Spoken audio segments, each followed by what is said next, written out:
Chinese is a beautiful but a tricky language. Avoiding these mistakes can save you months or even years of struggle. Many learners quit because of frustration, but fixing small mistakes can lead to big progress. In Chinese, tones change the meaning completely. Common tone mix-ups. Ma, mom, ma, horse. How can you fix it? Practice the tone drills and listen to native speakers. Leave in the comments what mistakes have you made before. Relying too much on pinyin. Pinyin is a great tool, but real fluency comes with knowing the characters and the words. If you only read pinyin, you will struggle with the real world. Chinese like characters, words. Sometimes one character can have two pronunciations. How to fix it?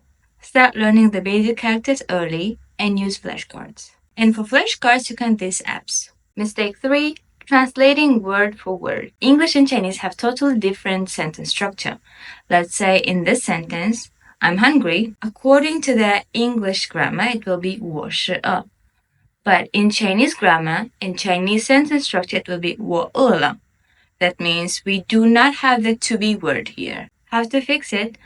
Learn Chinese sentence patterns, not just words. Mistake 4. Avoiding the speaking practice. This may cost you so many years of learning Chinese because you're not practicing it in the beginning. As so many people are not in China and they do not have the environment to practice Chinese, many people wait too long to practice. How to fix it? Use apps like HelloTalk, italki, or find a language partner.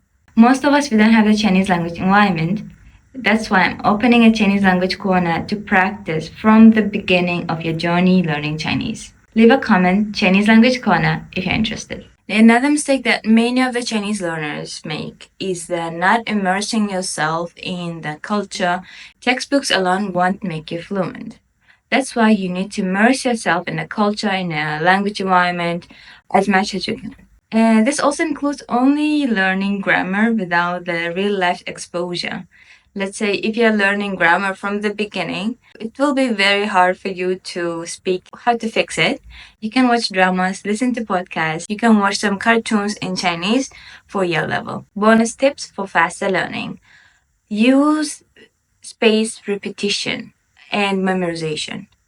For the characters that you want to remember, learn radicals to understand the characters faster. Set daily practice goals, even for 5 minutes. That will add up, and at the end of the month, you will know already 100 words. What's the difference between the words and the characters? Words can be two characters. Character is one character. Character is divided to radicals, tones, and pinyin, so that in the beginning of your language learning, you can read it. With the romanization system, pinyin, you can check out my this video if you want to dive deep into the characters. Now that you know what not to do, it's time to level up your Chinese skill. If you found this helpful, don't forget to like and subscribe. Hit the notification bell for more Chinese learning tips.